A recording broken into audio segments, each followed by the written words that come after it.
Tengan ustedes muy buenos días.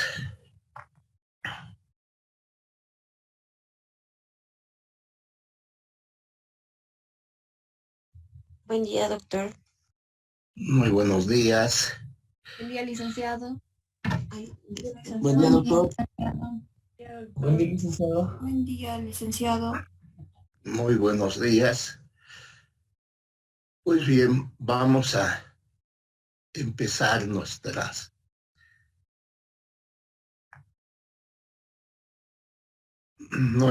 clases el día de hoy.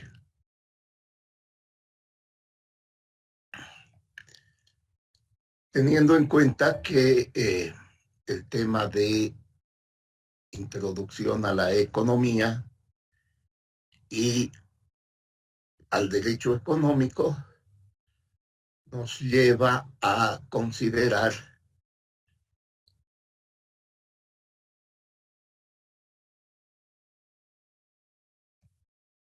dos aspectos.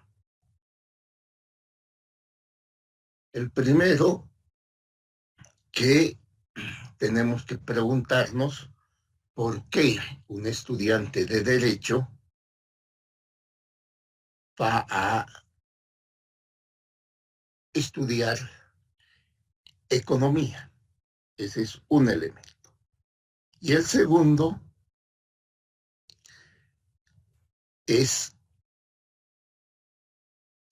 cómo impacta en nuestra vida diaria la economía y el derecho económico. Pues bien, dentro de esas características, dentro de esas dos preguntas que nos hacemos, vamos a desarrollar nuestro primer tema, que titula Introducción a la materia. Pues bien,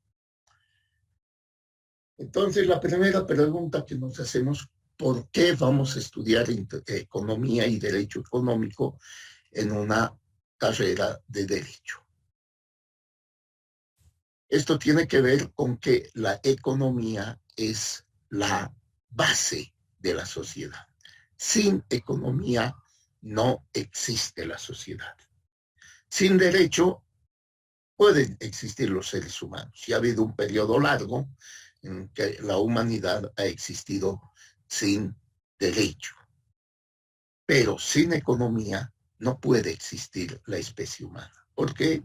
Porque tiene que satisfacer sus necesidades básicas. ¿Cuáles son sus necesidades básicas? Naturalmente que sus necesidades básicas son primero alimentarse, vestirse y tener un techo encima. Todo lo demás es secundario. Por lo tanto, es importante que los seres humanos tengan aseguradas sus necesidades, tengan asegurada aquellos objetos, aquellos bienes que satisfacen sus necesidades básicas. Entonces, por eso que estudiamos y se debe estudiar la economía, porque reitero, es la base para la existencia de la sociedad. Aparte de eso, tenemos nosotros que va a ser esta base económica la que en última instancia va a determinar qué tipo de derecho se tiene, qué tipo de normas se tiene. Cuando la satisfacción de esas necesidades es plena, entre comillas, naturalmente que las normas del derecho van a ser diferentes a aquella otra situación cuando la humanidad no satisface sus necesidades, pero de forma precaria. Pues bien, entonces, en ese aspecto es que tenemos nosotros que considerar a la economía y al derecho económico. Otro factor importante para que se estudie economía y derecho económico es que la satisfacción de las necesidades tiene que ser normado, regulado, es decir, que tiene que desaparecer la ley de la selva. ¿Qué significa esto? Que no es posible que por satisfacer las necesidades de una parte de la sociedad, otra parte se vea perjudicada. Por lo tanto, ahí naturalmente que entran los entendidos en derecho que van a elaborar las normas. Entonces, partiendo de esas premisas, podemos decir que un estudiante de derecho y posteriormente un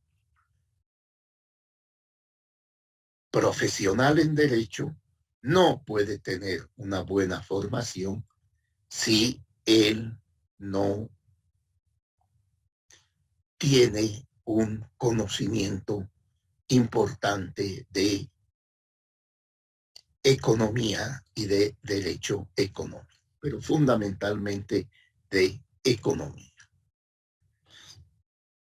Pues bien, una vez que hemos aclarado y hemos puesto en consideración estos temas, tenemos ahora que preguntarnos cuáles son las características, objetivos y la importancia de la materia, ¿no? Las características son, como toda disciplina científica, que tanto la economía como el derecho económico están en constante desarrollo. Esto significa que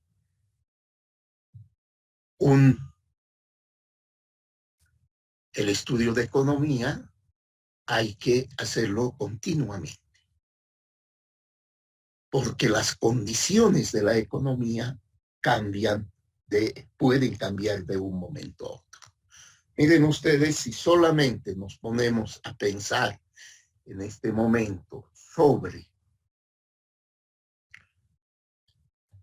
lo que vivíamos hace 3 años, el año 2019, que podemos, entre comillas, decir, fue un año normal, entonces llega el 2020 y se desata la pandemia del COVID. Y esto va a afectar a la economía mundial. Las condiciones económicas, la crisis económica que se vive en el año 2020, naturalmente que ha trastocado todas las premisas que teníamos hasta el 2019. Eric Cori, ¿puedes desactivar tu micrófono? No. Llegas tarde a las clases y de paso comienzas a interrumpir. Muy bien.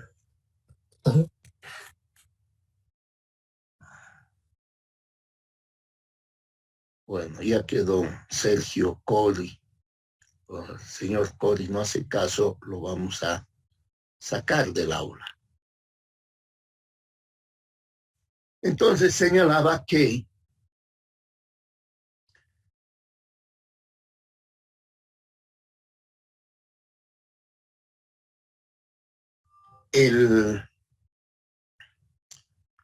la crisis que genera la pandemia del COVID, vamos a seguir teniendo los efectos en la actualidad, ¿no?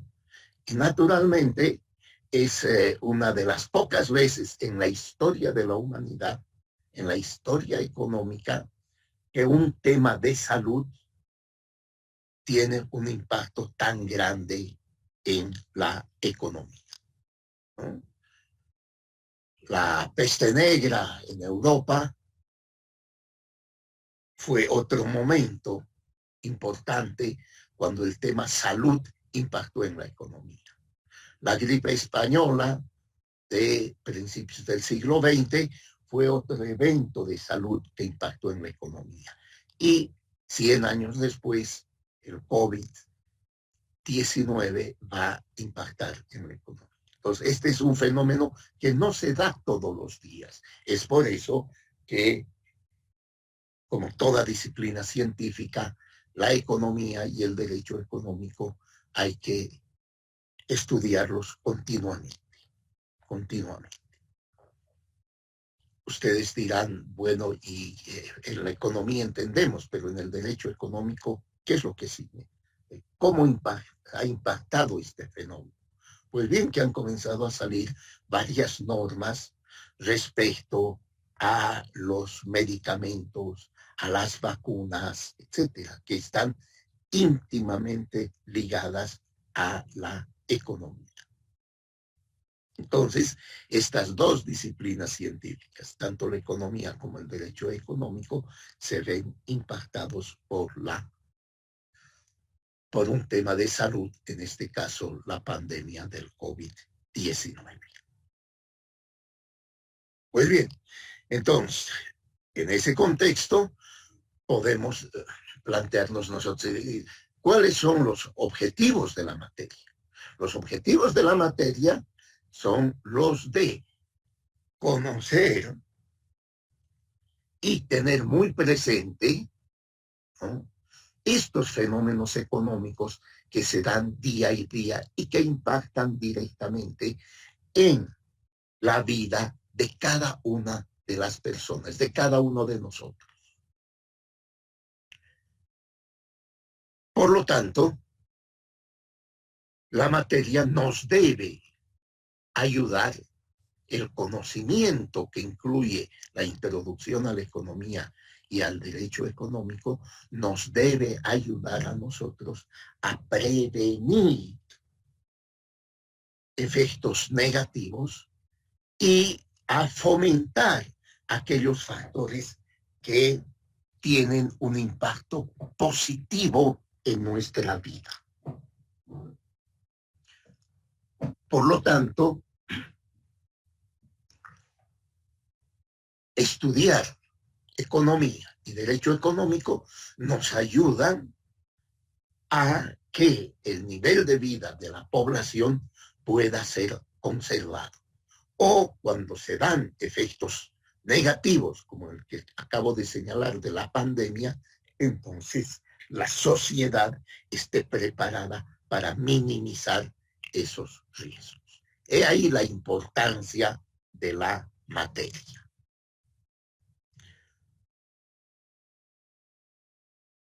Pero para comprender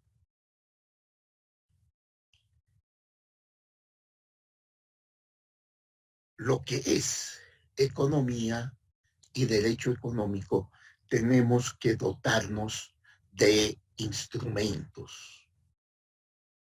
Es decir, tenemos que saber cómo vamos a abarcar el tema de estas disciplinas científicas.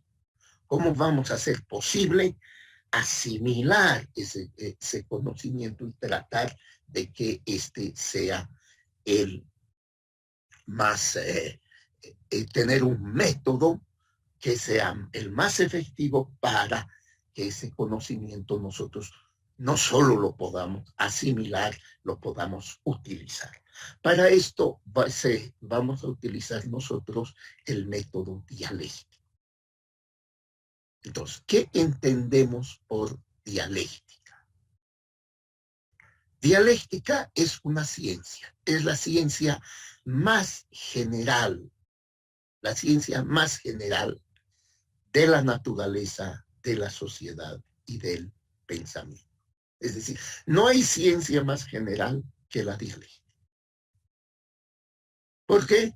Porque la dialéctica nos enseña cuál es el motor del desarrollo en la naturaleza, en la sociedad y en el pensamiento. Nos enseña cómo se da ese desarrollo en la naturaleza, en la sociedad y en el pensamiento.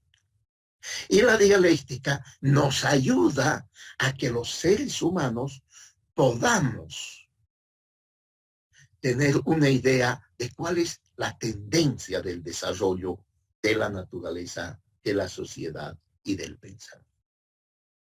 Para esto, muy brevemente, vamos a conocer las 3 leyes fundamentales de la dialéctica.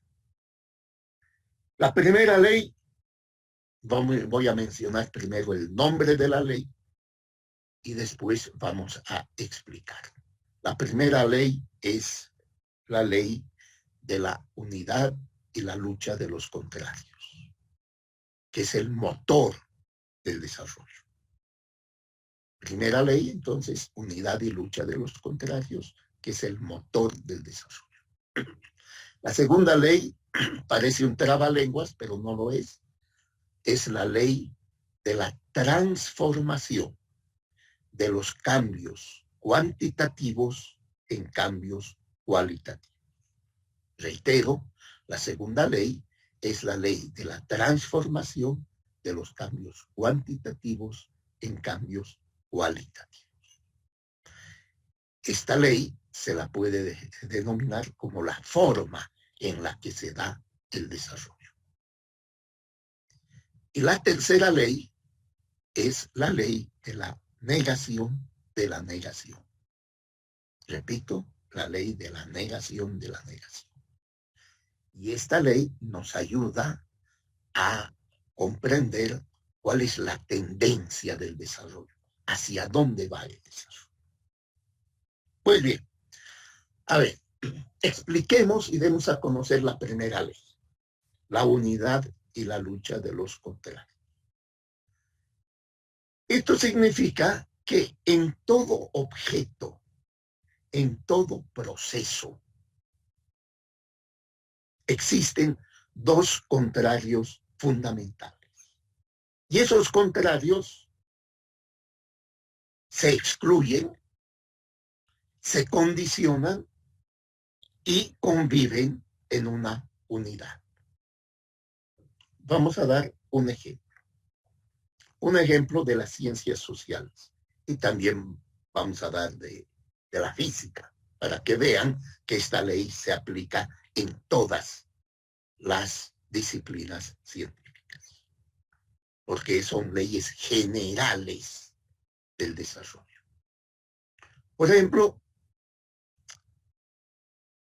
En la sociedad esclavista teníamos nosotros dos grandes clases sociales, que eran los esclavistas y los esclavos.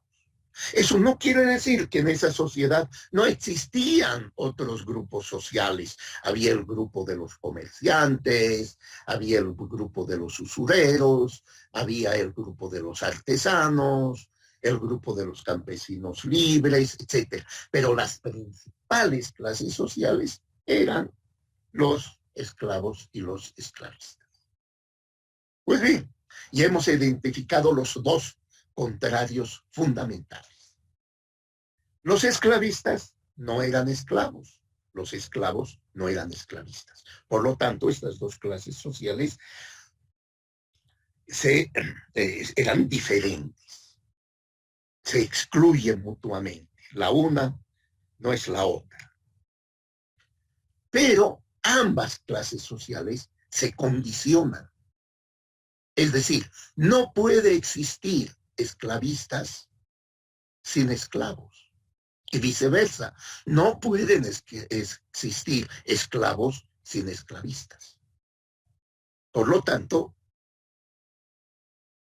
ambos contrarios se complementan. Se excluyen, esclavistas no son esclavos no son esclavistas. Se complementan, esclavistas no pueden existir sin esclavos no pueden existir sin esclavistas. Y conforman una unidad. Ambos, esclavos y esclavistas, conviven en la sociedad esclavista. ¿Está comprendido esto? O vámonos a un ejemplo de la física. En la física nosotros tenemos, por ejemplo, el átomo. ¿Qué sucede con el átomo? En el átomo tenemos dos actores importantes, lo que no quiere decir que no existan otros, pero los más importantes son los protones y los neutrones.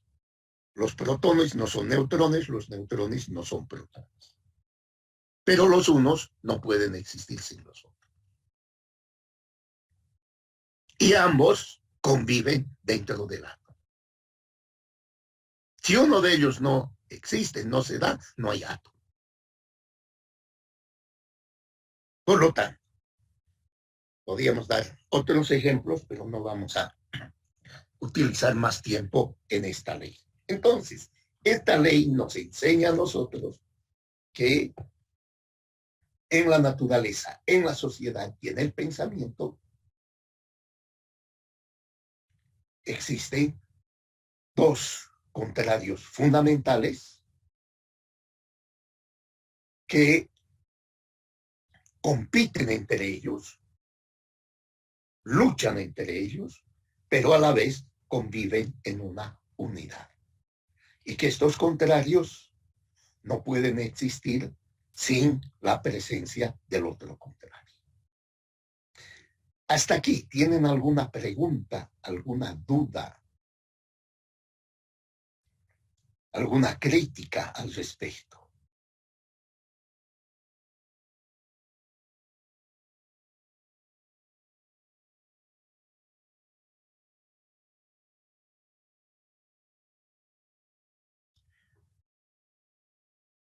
A ver, Eric Dante Yucra, ¿está todo comprendido? Sí, doctor, está comprendido, de la primera ley. Bueno, vuelvo a reiterar, yo no soy doctor, soy candidato a doctor, recién estoy escribiendo mi tesis doctoral, por lo tanto, no me digan doctor. Cuando sea doctor, les voy a avisar y les voy a invitar a la fiesta a todos ustedes. Pero hasta que no defienda mi tesis, sigo siendo doctorante, candidato a doctor, magíster, pero no soy doctor. Roger Sebastián Copa, ¿está comprendida esta primera ley? Buen día. Sí, sí, licenciado. Bueno. Pasemos entonces a la segunda ley. La segunda Licenciado, ley... perdón. Sí, una adelante, consulta. Juan Carlos. Bueno, mi consulta es, ¿cuál es el denominativo de esa unidad? Bueno, le pongo un ejemplo, o sea, un poco burdo, pero ejemplo. El tema de una manzana. Cuando yo agarro una manzana, tengo las pepas, tengo la pulpa y tengo la cáscara. Los tres son excluyentes y forman la unidad. Y la unidad se llama manzana. Entonces, en este caso, cuando hablamos del concepto que acabamos de tocar, ¿cuál sería el denominativo de la unidad? ¿Existe un denominativo? ¿Cómo denominativo de unidad? O sea, en el ejemplo que yo les daba, la unidad se da en el caso de esclavistas y esclavos, que estos dos contrarios viven y conviven y luchan dentro de la sociedad esclavista. Correcto, doctor, disculpe. En el tema del átomo, por ejemplo, usted hablaba acerca de los neutrones y los protones. La unidad es el átomo. O sea, ahí está claro. La unidad es el átomo, exacto. Correcto, o sea, tiene un denominativo. En el caso de la manzana es el denominativo de la unidad. La manzana es la unidad. Correcto. Es un objeto. En el caso, correcto. Y en el caso de los esclavistas y los esclavos, ¿cuál sería el denominativo de la unidad? Porque sí son complementarias en algún sentido, pero ¿existe un denominativo para esta unidad? La sociedad esclavista. La sociedad esclavista es la unidad en la que ellos conviven y luchan. Ok, muchas gracias. ¿Cómo no, Juan Carlos? Pasemos ahora a la segunda ley. O tal vez demos bueno, vamos a tener varios ejemplos en la economía más adelante. Pasemos a la segunda ley. La segunda ley es la ley de la transformación de los cambios cuantitativos en cambios cualitativos. A ver, seguramente ustedes han hecho en buenos colegios, independientemente si son privados o públicos, en biología se hace un experimento. A los alumnos se les piden que lleven un frasco con tierra y algodón y una semilla. ¿Alguno de ustedes hizo ese experimento en colegio o en la escuela? María Esther, te agarramos.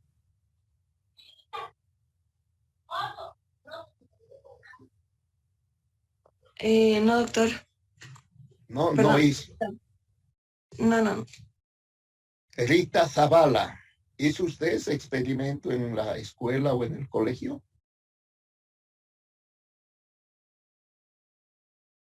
Sí, doctor, por hace tiempo ya.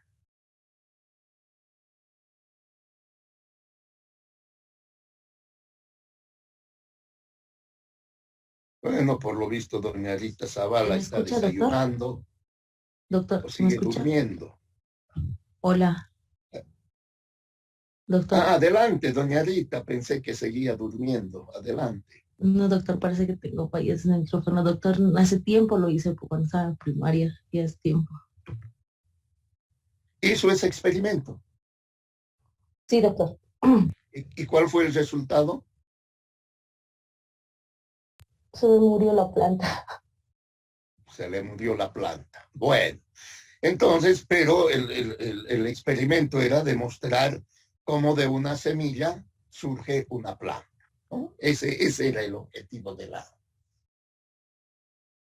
experimento. Pues bien, ese experimento nos ayuda a explicar esta ley.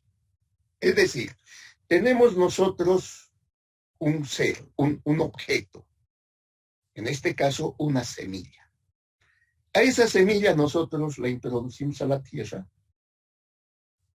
y le echamos agua, regamos esa semilla. Y en el transcurso de una semana, 2 semanas, depende del tipo de semilla, ¿no? De pronto aparece una pequeña plantita, ¿no? ¿Qué es lo que ha sucedido? Esa semilla se ha ido transformando en el tiempo.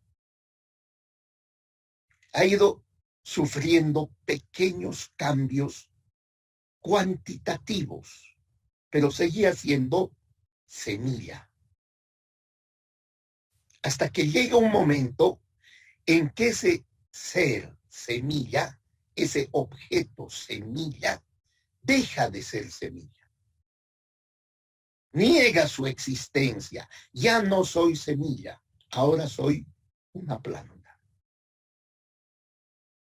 Entonces, esa semilla, ese objeto, sufre transformaciones cuantitativas hasta el momento en que se da el famoso salto dialéctico. El salto dialéctico significa ese preciso momento que la cualidad cambia, se transforma. Ya no es semilla, ahora es una pequeña planta. O sea, de una cualidad semilla pasa a otra cualidad planta en el transcurso de un determinado tiempo. Y eso nosotros lo podemos ver en otras ciencias. Volvamos a las ciencias sociales.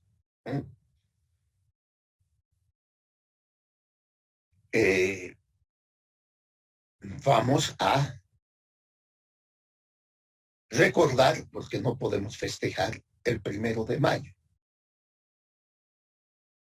¿Por qué el 1 de mayo es un día feriado? A ver, Paola Wando.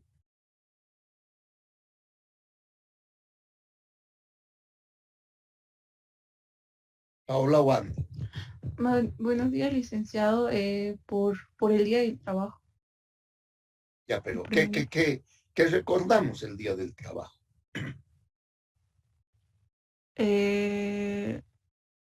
A todos los trabajadores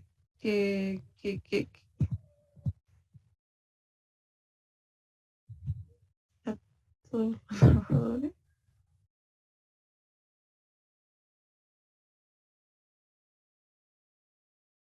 A ver, Juliana Ramírez.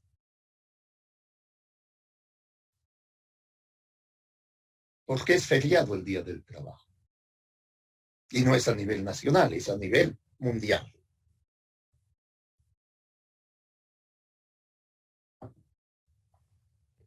Buen día, licenciado. Buenos días. Yo creo que se recuerda el Día del Trabajador por toda la gente, o sea, que claramente se trabaja o se esmera, incluso en las Pero ¿por qué el noticias. 1 de mayo? ¿Por qué no recordamos el Día del Trabajo el 1 de abril o el 30 de octubre? ¿Por qué justamente el 1 de mayo? A ver, ¿quién de ustedes sabe? La palabra del video. A ver, adelante, Jimena. Licenciado, buenos días. Yo creo que se recuerda ya el trabajo por la huelga que hubo en Chicago por las 8 horas de trabajo laborales que se debería de tener y no las 16. Claro, hay una movilización de los trabajadores, es decir, solamente queremos trabajar 8 horas, ¿no? Y por todas las condiciones laborales y van a ser reprimidos y muchos de ellos van a morir. Pues bien, entonces tomemos el 1 de mayo. ¿Qué sucede?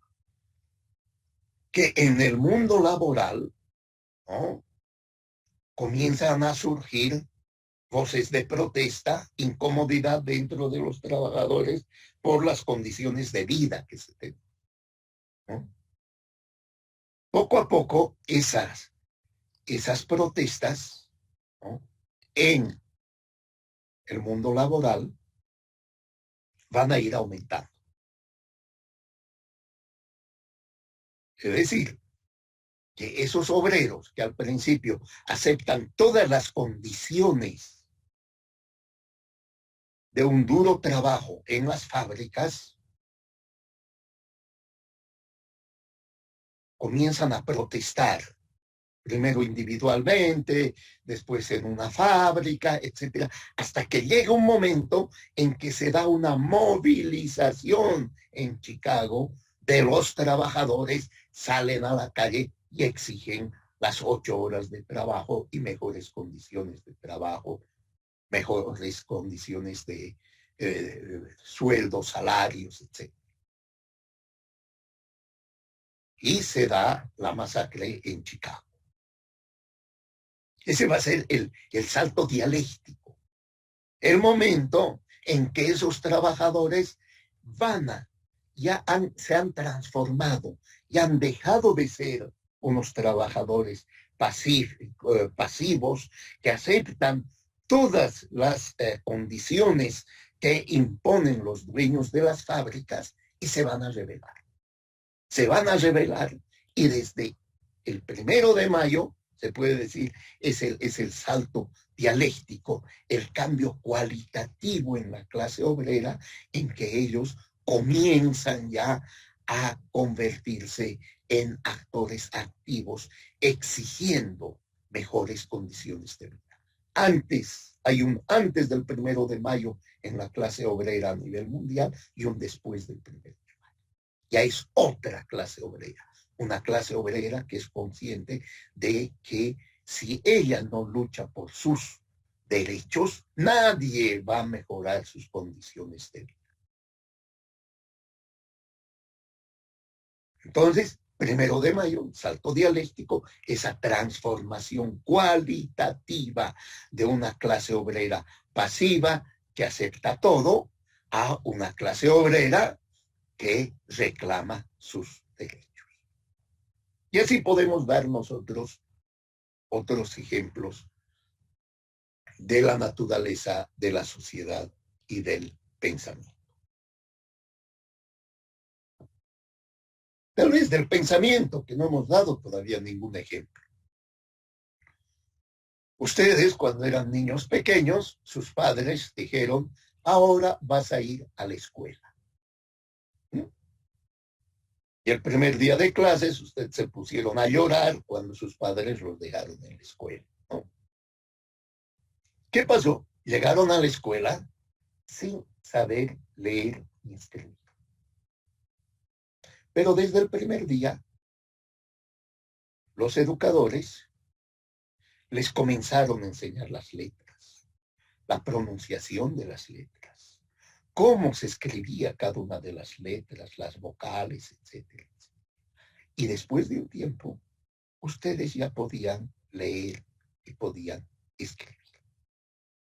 Es decir, llegan unos niños analfabetos a la escuela y durante un periodo, en unas escuelas a los 2 meses, otros a los 3 meses, otros a los 6 meses, esos niños analfabetos se convierten en niños alfabetos. Es decir, aquí en nuestra cabecita se ha dado todo un proceso.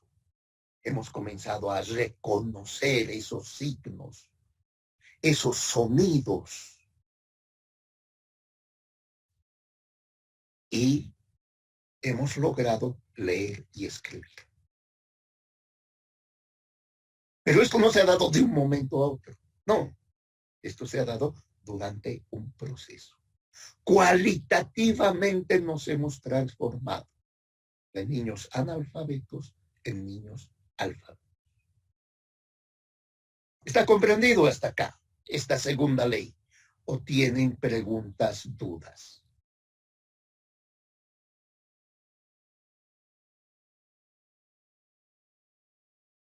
Pues bien, si no tienen ninguna pregunta o duda, entonces pasamos a la tercera ley. La tercera ley, les mencionaba, se denomina la ley de la negación de la negación. Para esto vamos a acudir a un ejemplo que ya hemos dado, el de la semilla y la planta. Decíamos en ese ejemplo que la semilla se va a negar a sí misma va a dejar de ser semilla y se convierte en una planta. Esa es la primera negación. Cualitativamente se ha transformado. Deja de ser semilla y se convierte en planta. Esa planta, igualmente, a través de la ley de la transformación de los cambios cuantitativos en cualitativos, esa planta va a llegar un momento en que va a dar frutos y se va a morir. Entonces, la planta se niega, segunda vez. La primera vez es cuando la semilla se niega. Deja de ser semilla y se convierte en planta. Esta planta se va a negar a sí misma y va a dar frutos. Y la planta va a morir. Deja de ser planta y se convierte en semillas, plural. Ya no en semilla. El inicio fue una semilla. Pero el resultado final, la segunda negación, son semillas. No es volver al principio. Es una etapa superior. Esa planta ha dado semillas. Y esas semillas van a ser el origen, posteriormente, de otras plantas y de miles de nuevas semillas. Entonces, ¿qué nos enseña esta ley? Que en todo proceso, en todo fenómeno de la naturaleza, de la sociedad y del pensamiento, la negación de la negación nos permite a nosotros ver la tendencia del desarrollo, hacia dónde va el desarrollo. ¿Mm? A ver, vemos algunos ejemplos para que esto se comprenda. ¿Mm? Volvamos al ejemplo que dábamos de esclavos y esclavistas.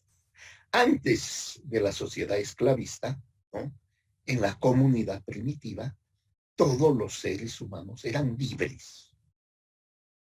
Pero realmente libres, totalmente libres. Esa sociedad de hombres, de seres humanos libres, se va a negar a sí misma. Y va a surgir la sociedad esclavista, donde una parte de los esclavos, de la población, deja de ser libre y se convierte en esclavo. Esa es la primera negación. La segunda negación va a ser que esos esclavos dejen de ser esclavos. Esa sociedad vuelva a tener seres humanos libres, pero ya no como el punto inicial, no como en el punto de partida, sino ya vamos a tener sociedades donde los seres humanos son libres, pero dentro de determinados límites. Eso se va a dar en la sociedad feudal. Ya no hay esclavos, pero tenemos los siervos de la gleba, que son personas libres, pero con determinadas limitaciones. Y vamos a llegar a la sociedad liberal, ¿no?, donde los seres humanos somos libres, pero con limitaciones. La máxima de la sociedad liberal en la que vivimos es que mi libertad termina allá donde comienza la libertad de otra persona. Entonces ya no es como en la comunidad primitiva, donde cada uno era libre. Ahora no. Ahora nuestra libertad tiene límites. Entonces nosotros podemos, sobre la base de esta ley, podemos nosotros en todo objeto, en todo proceso,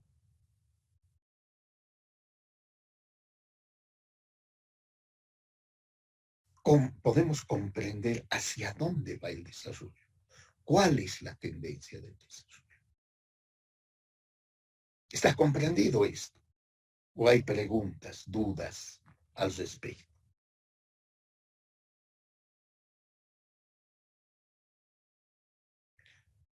A ver, Pablo Emanuel Condori Quispe, ¿está claro todo esto? ¿O no? Sí, licenciado, todo claro. Pues bien, si está todo claro. Licenciado, Sí, adelante.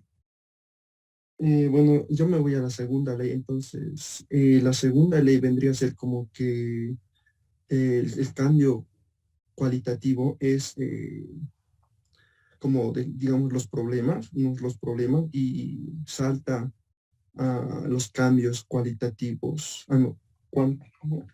Cualitativos y cuantitativos. O sea, los cambios cuantitativos son problemas, ¿no?, que se resuelven y después pasaría a ser, ya cuando logran su objetivo, pasaría a ser eh, cuantitativos. No sé, esa parte me queda en duda, licenciado. A ver, la cantidad de transformaciones, que sufre un objeto, un fenómeno o un proceso, hace que esas transformaciones de cantidad generen una nueva cualidad, un nuevo objeto, un nuevo proceso, un nuevo fenómeno.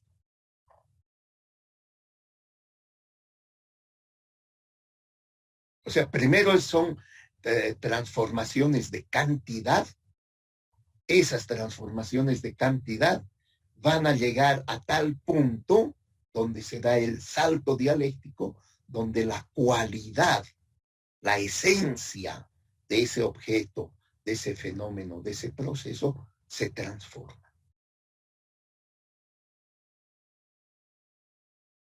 Por ejemplo, este año hemos recordado nosotros 70 años de la Revolución Nacional de 1952.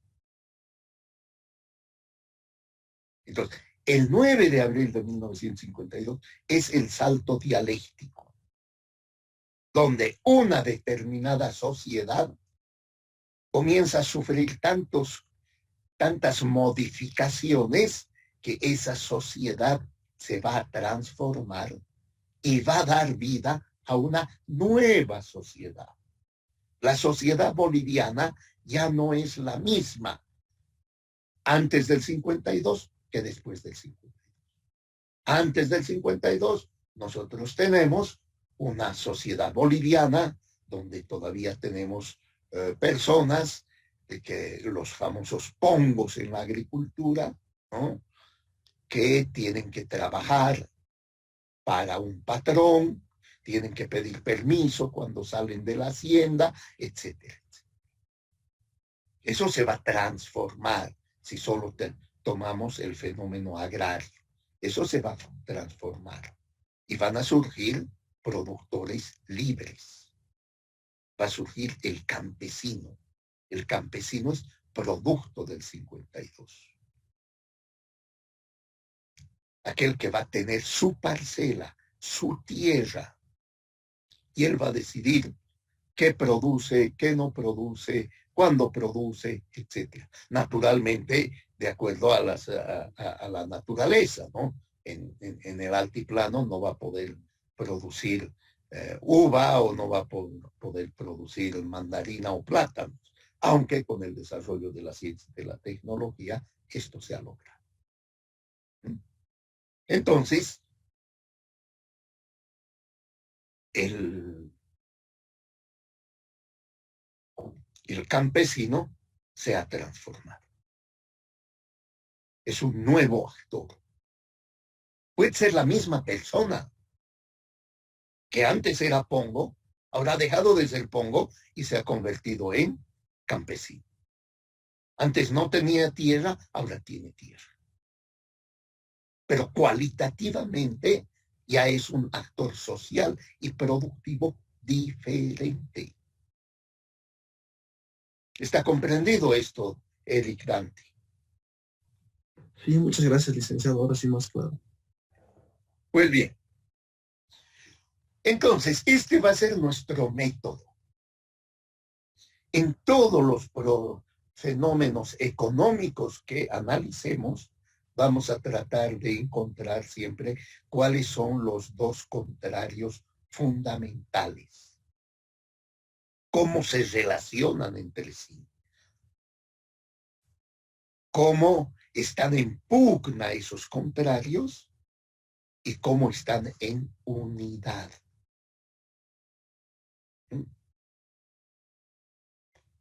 Cómo esos contrarios se van desarrollando en el tiempo y cómo surgen nuevos contrarios.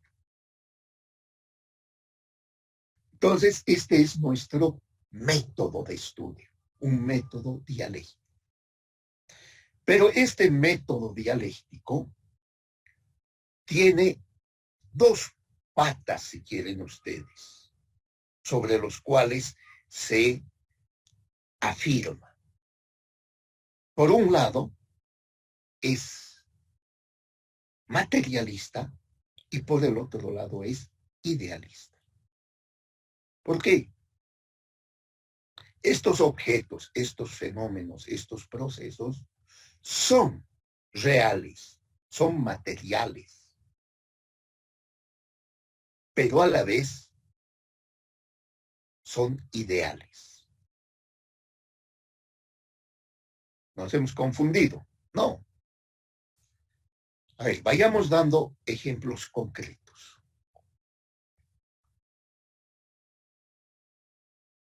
Volvamos al 1 de mayo. ¿Qué van a plantear los trabajadores? La clase obrera. La clase obrera plantea, señores, nosotros necesitamos mejores condiciones de vida en el trabajo. Ya, es un planteamiento sobre una realidad material que se puede comprobar. Pero esa transformación se va a dar partiendo de ideas. Ahí surgen las ideas, que luego se van a materializar, se convierten en algo material.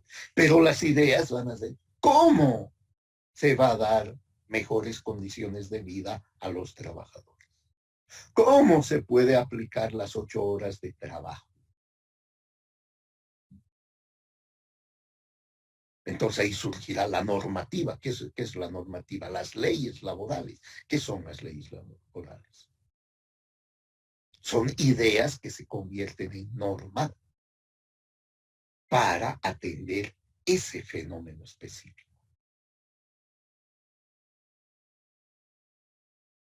Entonces, nuestro método dialéctico parte de esa realidad material, como es el mundo del trabajo,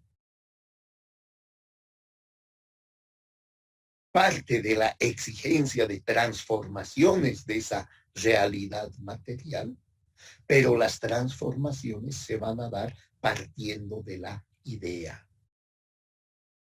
Y esa idea luego se materializa. Por lo tanto, el método dialéctico es tanto materialista como idealista. ¿Está comprendido esto?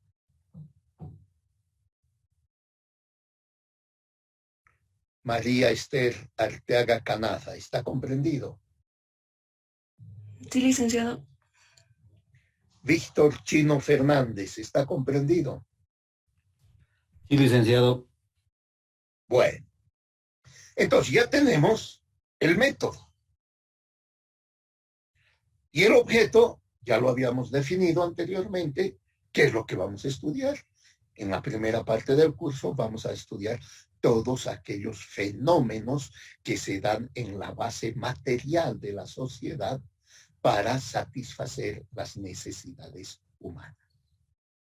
Es decir, los fenómenos económicos. Y en la segunda parte del curso, lo que vamos a estudiar va a ser el derecho económico. Es decir, aquella normativa que regula esos fenómenos económicos. Entonces ya tenemos el objeto y el método de estudio. ¿Hasta acá tienen dudas, preguntas, críticas?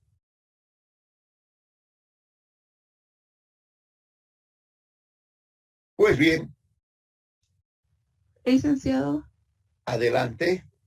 no le entendí la parte que dijo de que, o sea, las transformaciones se va a dar a partir de idealistas, porque ha dicho, ¿no?, de que el método dialéctico se sostiene en dos partes, ¿no?, materialista e idealista. Es esa parte, no le entendí bien, que la transformación se va a dar a partir de idealista y después se va a volver materialista, o cómo. Todo fenómeno, todo objeto, todo proceso es material. Está ahí, en todos los ejemplos que hemos dado.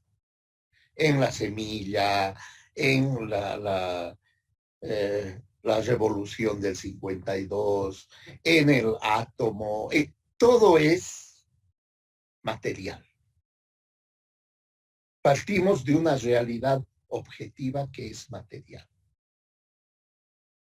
La transformación de esa realidad objetiva, que es material, pasa en primer lugar por una propuesta. ¿Cómo se va a transformar eso? Y ahí surge, y ahí entramos nosotros a un método dialéctico idealista, en el sentido en que la transformación de esa realidad objetiva, de esa realidad material, parte de una idea. ¿Cómo se va a transformar esa realidad? Y ahí surgen las diferentes teorías económicas, o las diferentes teorías jurídicas, o las diferentes teorías políticas, para la transformación de esa realidad. ¿Por qué? Porque nosotros los seres humanos de la somos seres tridimensionalidad, de la conscientes, multidimensionalidad. tenemos raciocinio. Vamos a seguir escudriñando. Pero si alguien tiene Y eso nos alguna permite pregunta a nosotros respecto hacer a lo propuestas que acabamos de hablar, y las propuestas de transformación no es retornar al pasado, sino la transformación es que tomarlos en cuenta hacia adelante los con avances y ¿Por qué tomarlos Entonces partimos de una idea. a ellos? Primero de mayo, definición. cómo mejorar las condiciones en el mundo laboral. Bien. 280 más dicho más 700. Esas ideas que van a surgir. ¿Vamos a apagar su micrófono, por favor?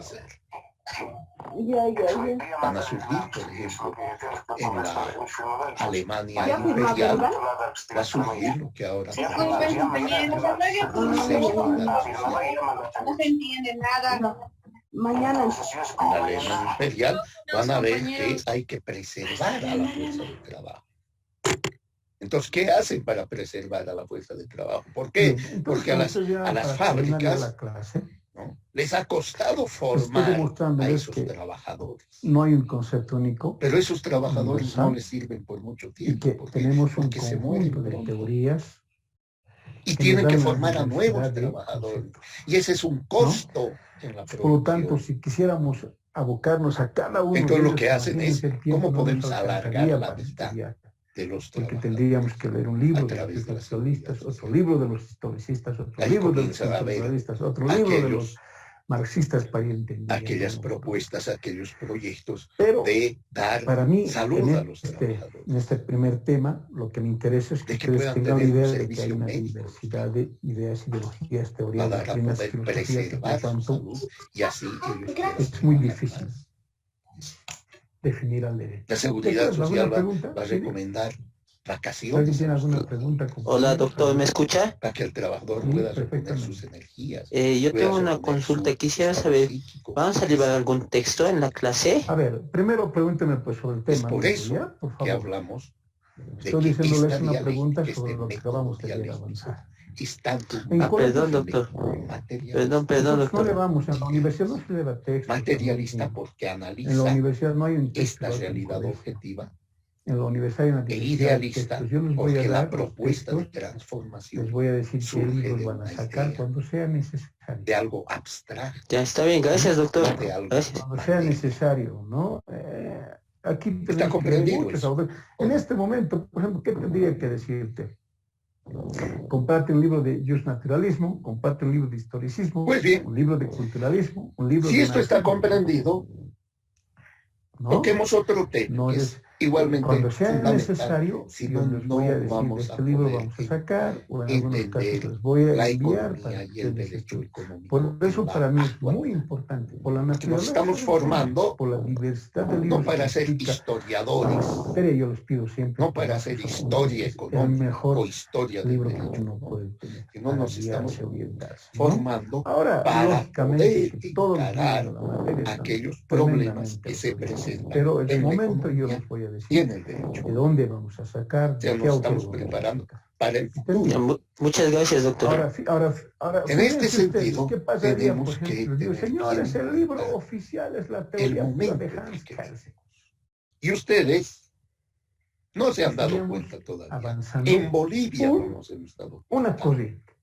que estamos en un Hans periodo histórico. Estaríamos formando pequeños kelsenianos, nada más. Ustedes lo viven, lo Y las palpan, corrientes pero no son sociológicas, conscientes culturalistas, que de las profundas transformaciones que por se eso, están dando en ¿no? la Esta sociedad materia a es nivel mundial. compleja porque necesita compañeros de varios autores, Y es de que varios enfoques estamos viviendo específicos la acerca de lo cuarta que es el derecho, ¿no? Pero en su momento no se preocupen. Doctor, buenas Iremos noches. analizando, Pero iremos para comprender la profundizando. cuarta revolución Sí, adelante. industrial rápidamente. Buenas noches, doctor. haremos Disculpe, un entonces repaso yo lo que le de quiero las consultar es que si alguien nos tres hace una pregunta, ¿no? revoluciones Para ti, ¿qué es el industriales derecho? Tendríamos que responder de acuerdo a la corriente que nosotros vayamos madurando. Y vamos a ver Así los es, efectos así que es. esto ha tenido. Así es. En examen de grado te preguntan eso. ¿Qué es el Empecemos derecho? por la primera. La Para primera mí sí, es yo, un doctor, le conjunto de digo- normas jurídicas. Si yo le digo Aquí que es marca una corriente del ciencia coro. social destinada a También regularizar la en conducta del todo ser el humano Hay en la que ver, proceso sociedad. de depende de qué producción autor, que se a qué tenía corriente anteriormente. pertenece. Hasta mediados Ya, del doctor, Los siglo entonces, de conceptos acuerdo, tienen un bueno, depositario es decir, teórico, entre doctrinal, filosófico. 1750, 1760 se va a dar inicio a la ¿No? Muchas gracias, doctor. Va a haber momentos Hasta esa en el fecha, que ustedes, la yo les diré, humanidad esto dice Marx, había esto dice desarrollado Kelsen, esto la dice agricultura, Bobbio, ¿y tú qué dices? había desarrollado la ¿Cuál es? ¿Qué es el artesanía. derecho para vos? Habrá un momento en el que vamos a tener que reflexionar. Estamos hablando de la producción material. Porque no solamente tenemos que reproducir lo que dice, Con la sino primera revolución qué es para industrial, nosotros. eso se transforma Por ejemplo, hace rato el compañero ha radicalmente. introducido ¿Por qué? un concepto. Porque Para mí todo es el una ciencia proceso social, y otro le podría productivo decir, no, hasta para mí es ese una ciencia momento normativa. se basaba en Así la de claro. fuerza, en la energía Y otro podría humana, decir, para mí el derecho no es ciencia. desde la comunidad primitiva Hay autores que hasta dicen el que el derecho no es feudalismo, ciencia. hasta la sociedad feudal. Es una técnica La de organización producción social. material de bienes El derecho es una para técnica de organización satisfacer social, las no es ciencia. necesidades humanas partía de la Y otros te van a energía decir, humana, es una ciencia social. de la ¿Por fuerza qué? bruta del Habrá que hombre, justificar. si quieren ustedes, de los seres humanos. Y otro te va a decir, el derecho es una Con la ciencia revolución industrial, normativa. eso Y cambia otros te van a decir, radicalmente. el derecho no La puede energía dirigirse con ya no va a elementos ser la energía sociológicos humana, ni filosóficos. sino va a ser, por ejemplo, la El energía caso vapor, de Hans Kelsen, la después teoría la pura del energía derecho, por ejemplo, eléctrica, te dice, la norma la jurídica energía no puede atómica, la energía solar, contaminarse etcétera, etcétera. Pero ya no va a ser la conceptos energía humana. sociológicos, filosóficos. Ese es un etcétera, momento etcétera. La crucial norma es pura. en la historia de la A Kelsen, especie humana. el problema de la justicia para Hans ¿Por Kelsen qué? es un problema de la Porque norma su jurídica. Es sobrevivencia un problema ya del no operador. depende de su Por lo tanto, Hans energía. Kelsen te diría, está muy bien el derecho, está de bien su la fuerza norma. bruta. Los que están fallando Sino son los seres operadores, no la humanos norma. hemos logrado Miren lo dominar complejo que significa. cierta parte de la naturaleza No y es podemos sencillo. obtener energía ¿No de ves? otras Pero vamos a ir fuentes aprendiendo que no poco sea a el poco. cuerpo No se humano. preocupen. Bien, compañeros, tengan Entonces, ustedes muy en buenas la noches. Un producción honor, un orgullo va a pasar con ingresar ustedes, un compartir nuevo conocimientos, actor, experiencias, que es la máquina. y nos veremos la Antes próxima no clase. existían máquinas. Hasta luego, compañeros. La primera revolución Muchas gracias. hace que la máquina se interponga entre el producto final y el ser humano. El ser humano, a través de la máquina, va a poder producir los bienes que requieren para satisfacer sus necesidades. Y la primera energía que va a utilizar va a ser la energía hidráulica. Por eso las primeras fábricas, ¿dónde se van a construir? Se van a construir a orillas de los ríos. ¿Para qué? Para que sea la corriente del agua, la fuerza del agua, la que mueva las máquinas, ponga en funcionamiento las máquinas. Ya no va a ser la energía, la fuerza bruta de los seres humanos. Y esto va a modificar la sociedad. ¿Por qué? Porque van a surgir nuevos actores sociales. Va a surgir el trabajador de la fábrica, lo que Carlos Marx relata como el proletariado. La primera revolución industrial lo que hace es generar una nueva clase social, el proletariado. Van a desaparecer gran parte de los artesanos. ¿Por qué? Porque ya la producción de esos bienes que hacían los artesanos los va a hacer la fábrica. Los artesanos, que era una clase social grande, va a ir disminuyendo. Se va a reducir a su mínima expresión. Claro, eso a veces, señoritas jóvenes, nosotros no comprendemos. ¿Por qué? Porque nosotros no hemos vivido una revolución industrial en Bolivia. Gran parte de nuestros trabajadores todavía trabajan como antes de la revolución industrial. Veamos nomás la agricultura. En el altiplano y en los valles, la gran mayoría de los productores agrícolas, de los campesinos, que ahora ya no quieren llamarse campesinos, quieren llamarse, ¿qué cosa? Indígenas, originarios, todo, pero no quieren llamarse campesinos, pero son campesinos. El que trabaja la tierra es un campesino. Aquí en Bolivia, en Estados Unidos, en la China, en Japón o en Alemania, son campesinos. Los trabajadores, los campesinos en Bolivia, especialmente en el altiplano y en los valles, siguen utilizando instrumentos de trabajo de hace 5.000 años. Siguen utilizando el arado egipcio. ¿Cuántos tractores tenemos? Porque el tractor ya es producto de la revolución industrial. Entonces, muchos de ellos, aquellos que no tienen tractor, que es la gran mayoría, siguen viviendo como antes de mediados del siglo XVIII, antes del inicio de la revolución industrial. Y por eso, jóvenes señoritas, lo que tenemos en esta cabecita son ideas del siglo XVIII. ¿Por qué hay tanto machismo en Bolivia? ¿Por qué creemos los hombres que las mujeres nos pertenecen? A ver, ¿a qué se debe eso? No es que todos los hombres estemos locos, o la mayoría de los hombres. ¿A qué se debe esa mentalidad machista en la sociedad boliviana? A ver, Marina Altamirano, ¿tienes alguna respuesta? Licenciado, bueno, yo pienso que es, bueno, por cómo han sido inculcados en la familia, ¿no? Tal vez pienso que desde la institución familiar, bueno, cada persona ha ido creciendo con diferente pensamiento, ¿no? Y tal vez el machismo ha ido pasando, ¿no? De generación en generación.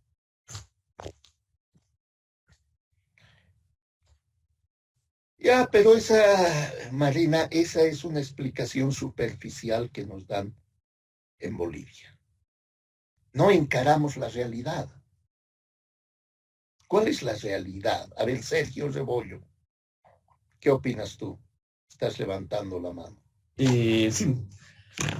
Bueno, yo creo que el problema del machismo en Bolivia y es un problema que lleva años, bueno, desde siempre, por el tipo de crianza que hemos recibido de una sociedad machista en sí misma, de una sociedad donde... pero ¿por qué, Sergio? ¿Por qué hemos recibido esa educación machista? Bueno, puede venirse desde inicios de la humanidad por sí mismo. Hay cosas como que, ¿cómo puedo explicarme? En inicios de la humanidad, el hombre salía de casa y ese era su rol en una humanidad primitiva. Y la mujer, en una sociedad primitiva igual, su principal objetivo era la reproducción y el cuidado de las crías. Más que todo por eso, ya que el hombre, gracias a estas necesidades que teníamos como raza y como especie, el hombre ha ido fortaleciendo más su cuerpo, ha ido evolucionando de una manera más agresiva y más dominante que la mujer, ya que la mujer no tiene tanto la fuerza física como la del hombre, más que todo biológicamente hablando.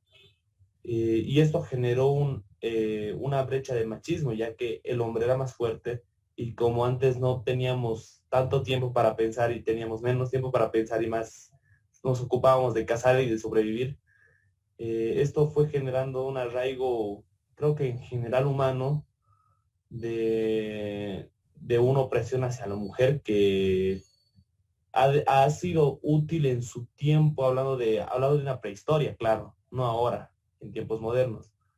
Pero esto yo creo que se quedó muy arraigado a nuestra civilización, cosa que es mala, ¿no? Ahora, ya no es útil.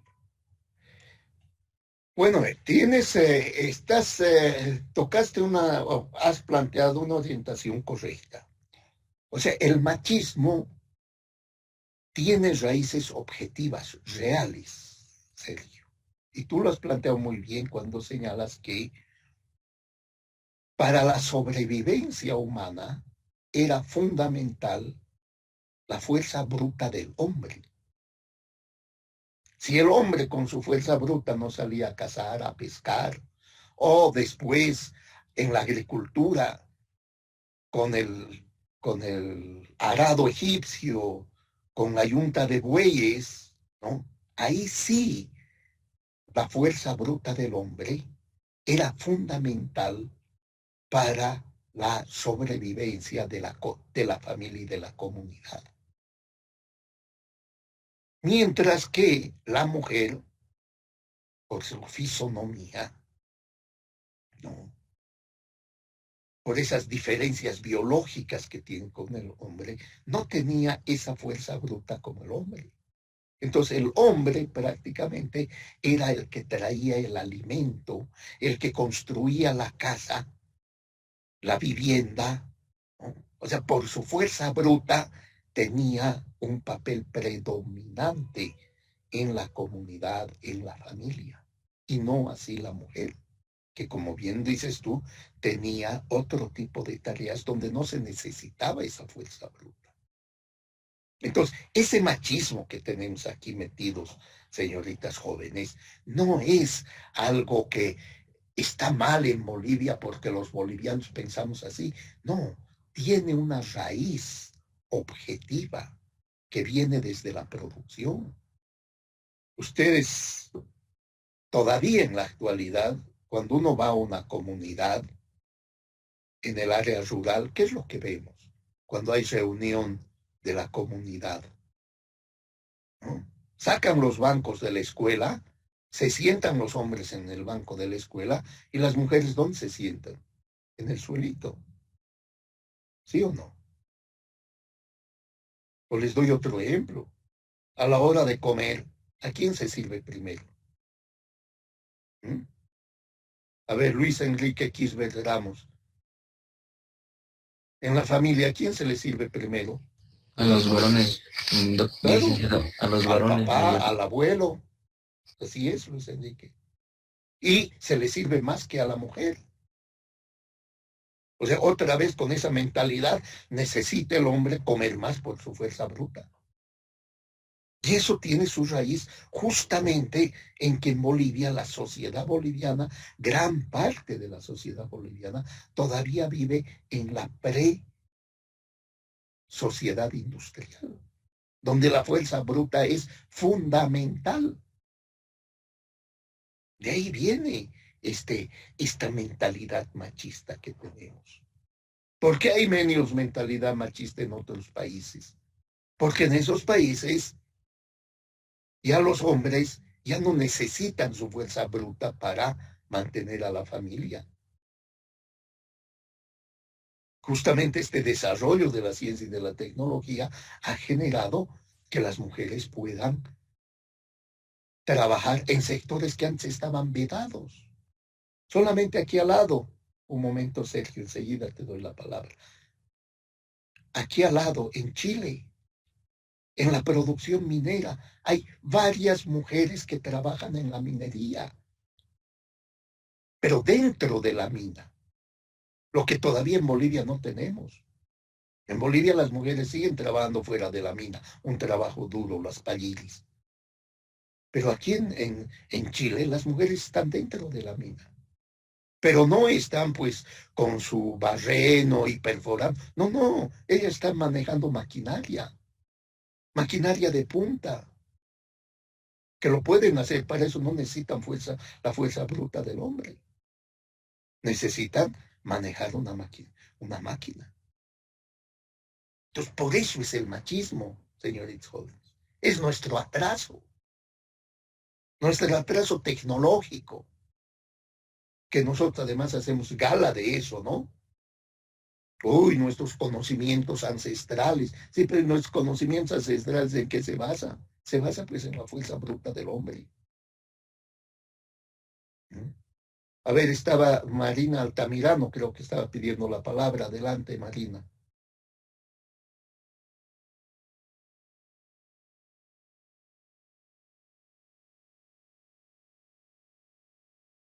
No, por lo tanto, listo, se cansó Marina y se fue a desayunar.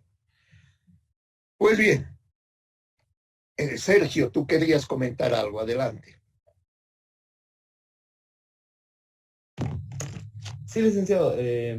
Lo que quería comentar es de que yo no lo concibo, bueno, personalmente no creo que es tanto lo tecnológico, por razones, bueno, por ejemplos como Corea o Japón, que son países tecnológicamente muy avanzados y muy adelantados, pero al mismo tiempo son países extremadamente machistas.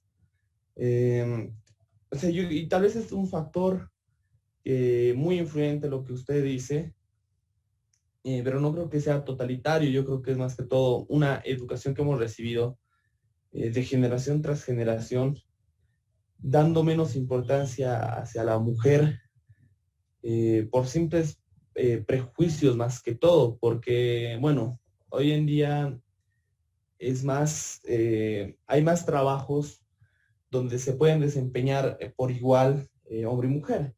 Hay muy pocos que hagan la diferencia física, o puede ser como en el campo, o digamos trabajos de construcción. Ahí sí hacen una diferencia más física, por eso hay más hombres en esos rubros que mujeres.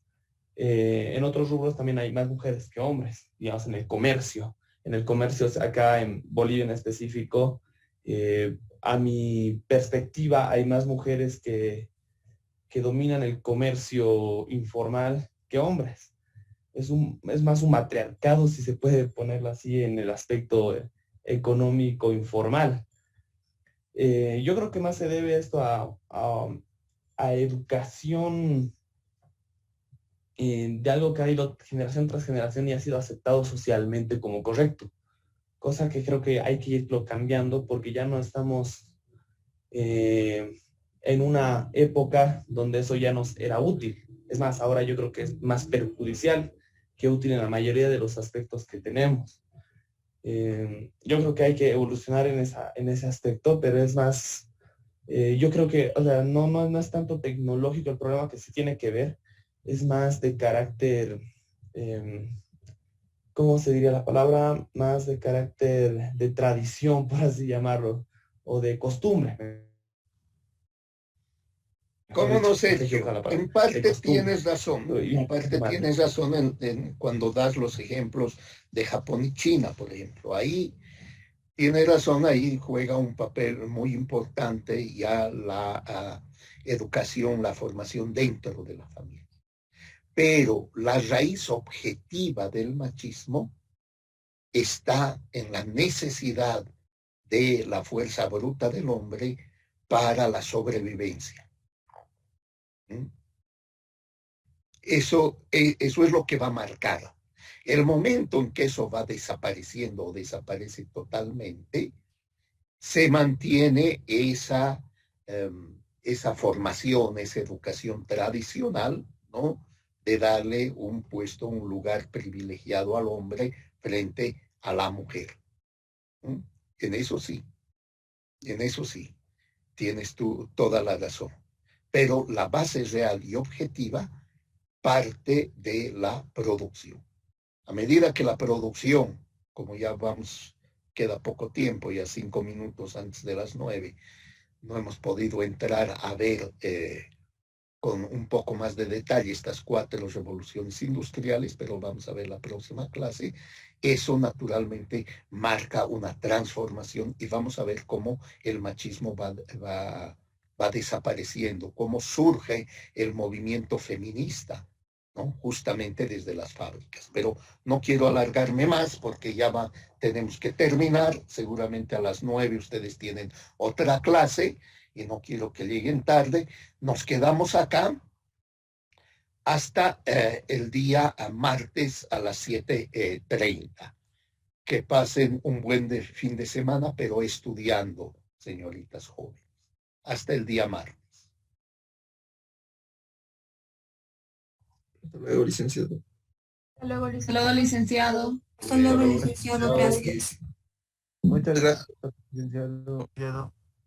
Buena clase.